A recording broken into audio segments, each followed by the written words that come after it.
ফাআওহা ইলা আবদিহি মা আওহা। এই ফাজলামি করো কেন? আর নবী জমজমের পানি দিয়া ওযু বানাইছে, 600 নূরের পাখা, রহমতের নবী ঘুমাচ্ছেন।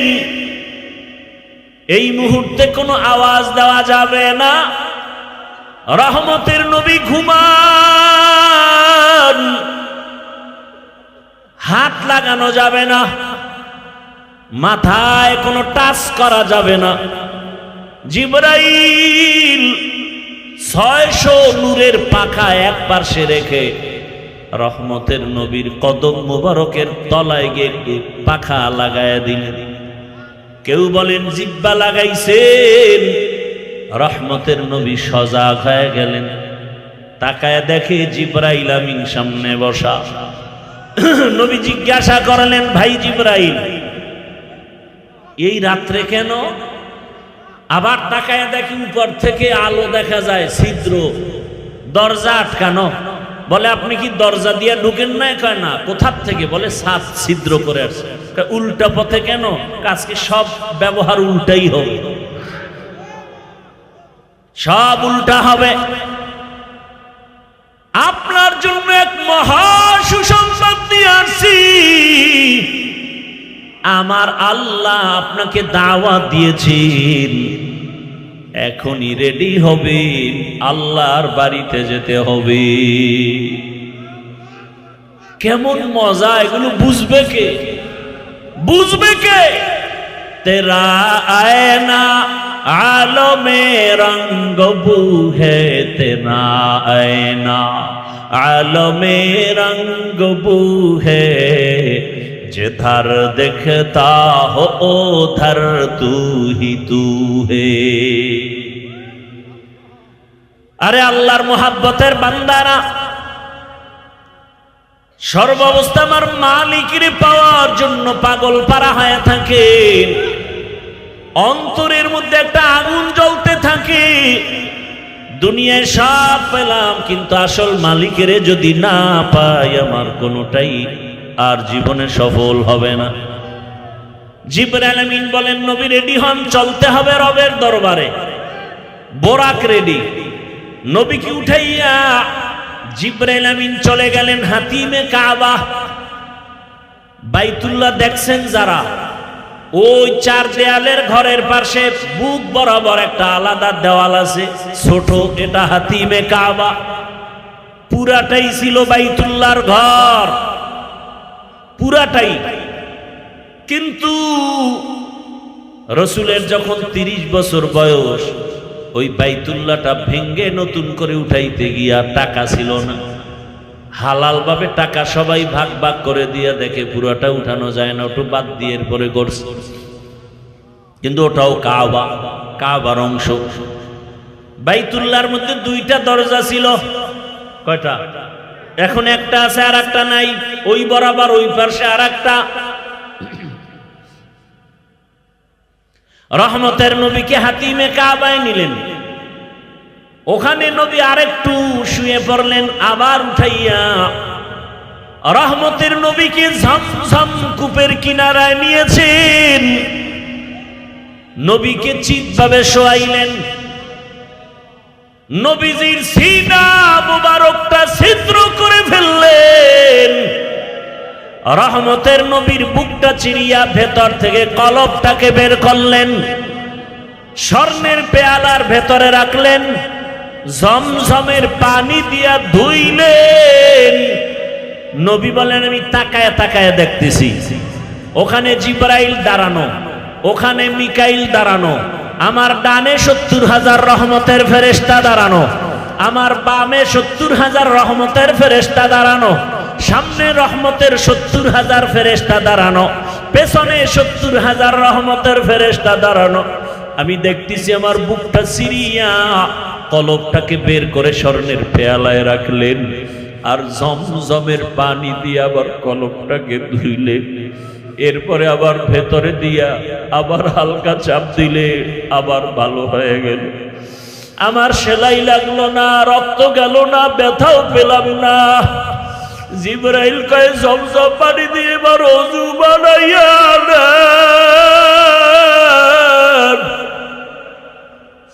ওযু বানাইয়া রেডি হয়ে যান। মায়ার নবী জমজমের পানি দিয়া ওযু বানাইছে।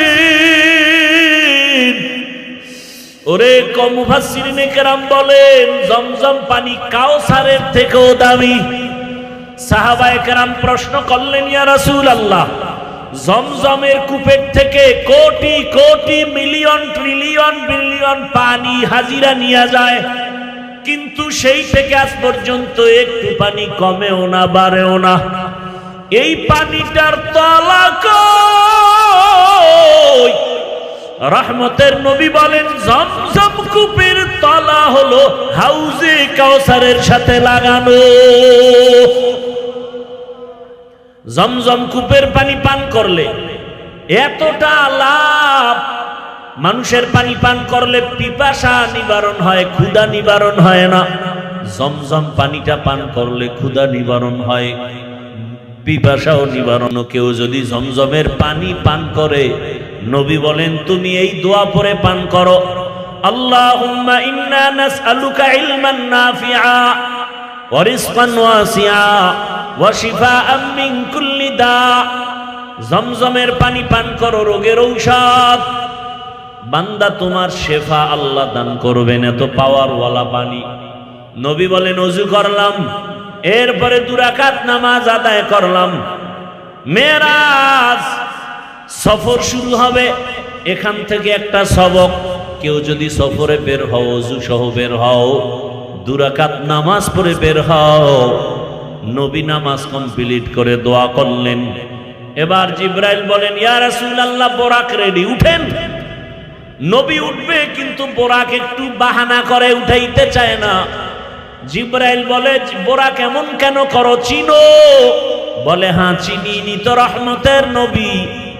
বাহানা করার একটা কারণ, নবী যদি একটু বলতেন আজ আমাকে বাহন উঠবেন, ব্যবহার করবেন, হাসরেও জান্নাতে আমাকে ব্যবহার করবেন, যদি নবী বলতেন আমি একটু খুশি হইতাম। এই কথাটা শোনার জন্য আমি বাহানা করতেছি। রহমতের নবী আমার পিঠে সওয়ার হয়ে যাবেন। রহমতের নবী উঠলেন। জিবরাইল মিকাইল চলছে। বাইতুল্লাহ থেকে বাইতুল মাকদিস যাইতে 1 মাস লাগে। নবী বলেন আমি তাকায় দেখলাম এই বোরাক একটা কদম দেওয়া মাত্র বাইতুল মাকদিসে হাজির। মসজিদ থেকে মেরাজ শুরু। এজন্যই তো বান্দা মুমিনের মেরাজ হলো নামাজ। মসজিদে গিয়া নামাজে দাঁড়াও, ওখানে ঢুকার সময় ইতিকাফের নিয়তে ঢুকো। দুনিয়াবি কালেকশন সব বন্ধ, এখন রবের সাথে সম্পর্ক, রবের দরবারে হাজির হয়ে গেছো। এজন্যই তো নামাজের মধ্যে কোনো সালাম চলে না, কথা চলে না। কেন? তখন একমাত্র কথা চলে আমার রবের সাথে। নামাজের ভেতরে রবের সাথে কথা চলবে। দুনিয়ার কানেকশন বন্ধ, ব্যবসা বন্ধ, চাকরি বন্ধ, কথা বন্ধ। কেউ সালাম দেওয়া জায়েজ নাই, দিলেও নিতে পারবে না। রহমতের নবী বলেন বের হয়ে গেলাম, মাঝখানে আরো জায়গায় জায়গায় দাঁড়াইলাম। প্রথম স্টেশন মদিনাতুল মুনাওয়ারায় নামলাম, 2 রাকাত নামাজ পড়লাম। এরপরে আবার যাইতেছি, মুসা নবীর এলাকা তুর পাহাড় দেখলাম। মুসা নবীর কবরটাও আল্লাহ দেখাইছে। আমি মুসা নবীর কবরের দিকে তাকায় দেখি মুসা নবী কবরে নামাজ আদায় করতেছি। আল্লাহ রসুল বলছেন সব নবীরা কবরে জিন্দা। আল আম্বিয়া ওয়াহিয়াউন ফি কুবুরিহিম ইউসাল্লুন। সমস্ত নবী রসুল কবরে জিন্দা। আল্লাহ কোরআনে বলেন আমি এদেরকে খানা দেই, রিজিক দেই। এই হাদিসটা আওলাদে রসুল হুসাইন আহমদ মাদনী রসুলের রওজার পাশে ছাত্রদেরকে পড়াচ্ছেন। ছাত্ররা কয় হযরত, নবী রসুল মসজিদে কবরের মধ্যে নামাজ পড়েন, এটা কেমনে? কয় আমাকে জিগাও কেন? যিনি হাদিস কইছেন তিনি তো রওজায় আছে, তাকে জিজ্ঞেস করো। ছাত্ররাও তো তেমন আমাদের মতো বেআমল আর বেয়াদব না। আওলাদে রাসূলের সামনে ছাত্র কত দামি। সাথে সাথে ওরা মুরাকাবায় গেল। ছাত্ররা মুরাকাবায় দেখতেছেন রহমতের নবী সিজদায় পড়ে আছে। ভাইরা আমার, বাইতুল মাকদিসে চলে গেলেন। রহমতের নবী জিবরাইল আমিন একটা খুঁটির সাথে বোরাকটাকে বাঁধলেন। ওখানে সব নবী রাসূল এসে হাজির হয়ে গেলেন। জিবরাইল আমিন আজান দিলেন। এরপরে ইকামত, ইমামতি কে করবেন? রহমতের নবীকে আল্লাহ পাক সামনে যাওয়ার হুকুম দিয়ে দিলেন। নবী ইমাম হয়ে গেলেন। প্রত্যেকটা পয়েন্টে অনেক কথা বলার সময় নাই। ওখান থেকে আল্লাহ পাক নবীকে আরশে আজিমের দিকে রওনা করায় দিবেন। বোরাক রেডি। নবী বসলেন, জিবরাইল আমিন বসলেন। এক টানে 500 বছরের পথ চলে গেল চোখের পলকে প্রথম আসমানে। প্রথম আসমানে গিয়া দেখে, নবী বলেন আমি দেখি 2টা দরজা, জমরা দিয়া কুত পাথরের দরজা। দোনো দরজার বাহির সাইডে 2টা তালা লাগানো, নূরে তৈরি তালা। জিবরাইল বলে, এই দারোয়ান গেট খোলো। ভেতর থেকে আওয়াজ আসতেছে, মান আনতা, কে আপনি? বলে আনা জিবরাইল, আমি জিবরাইল। আমাম্মাক, আপনার সাথে কে? বলে হুয়া মুহাম্মদ সাল্লাল্লাহু আলাইহি ওয়াসাল্লাম। দরজা খোলো। বলে কেন? কয় ভেতরে যাব। দারোয়ান কয় অনুমতি নিয়ে আসা হয়েছে নি? জিবরাইল বলে হ্যাঁ। দারোয়ান বলে চাবি তো আমার হাতে নাই, চাবি তো রহমতের রসুলের হাতে, চাবি তো ইসমে আজম, বিসমিল্লাহ বলবে তো তালা খুলে যাবে। নবী বললেন আমি বিসমিল্লাহ বলা মাত্র দোনোটা নূরের তালা খুলে গেল। ভেতরে ঢুকলাম। নবী বলেন প্রত্যেক আসমানে 2টা করে দরজা আছে। এক দরজা দিয়া বান্দার আমল আরশে আজিমে যায়, আর এক দরজা দিয়া আমার মাওলা বান্দার জন্য রিজিক পাঠায়। হ্যাঁ, আল্লাহ রিজিক পাঠায় এক দরজা দিয়া, আর এক দরজা দিয়া বান্দার আমল চলে যায়। নবীজি বলেন আমি ঢুকলাম, ঘুরে ঘুরে ঘুরে ঘুরে দেখলাম। এরপরে আবার উপরে গেলাম মহাশূন্য। এবার দ্বিতীয় আসমান, সেখানেও 2 দরজা, নূরের তালা। এখানেও জিবরাইল অনুমতি চাইল। এভাবে করতে করতে সপ্তম আসমানে চলে গেলাম। সপ্তম আসমানে গিয়ে দেখি একটা নূরের ঘর, যাকে বলে বাইতুল মামুর। 70,000 রহমতের ফেরেশতারা তাওয়াফ করে। একবার যারা সুযোগ পাবে, কিয়ামতের আগে আর সুযোগ নাই। আমি ওখান থেকে আর উপরে গেলাম সিদরাতুল মুনতাহা। রাতের অল্প সময় একটা বড়ই গাছ, তেলের ড্রামের মতো এক একটা বড়ই, আর হাতির কানের মতো এক একটা পাতা কালকে লাল। নবী বলেন ওখান থেকে এবার জিবরাইল আলাদা, আল্লাহ আলাদা বোরাক পাঠাইছেন, আর আলাদা একটা বাহন পাঠাইলেন রফরফ নামের। ওখান থেকে আবার সফর শুরু। যাইতেছি যাইতেছি, কত পানি, কত আগুনের স্তর পারায়া যাইতে যাইতে যাইতে যাইতে অনেক উপরে যাইতেছি, অনেক। হঠাৎ পানির স্তর পারাইয়া অনেক উপরে গিয়া দেখি নূরের তৈরি আরশে আজিম। আমি ওখানে গিয়া জুতা খুলতে শুরু করলাম। হঠাৎ করে আওয়াজ আসতেছে, রহমতের নবী জুতা পরে ঢুকেন, আপনার জুতার ধুলি নেওয়ার জন্য আরো অপেক্ষায় আছে। রহমতের নবী ঢুকলেন। আরশে আজিম 8 জন ফেরেশতারা কাঁধে নিয়ে দাঁড়ানো।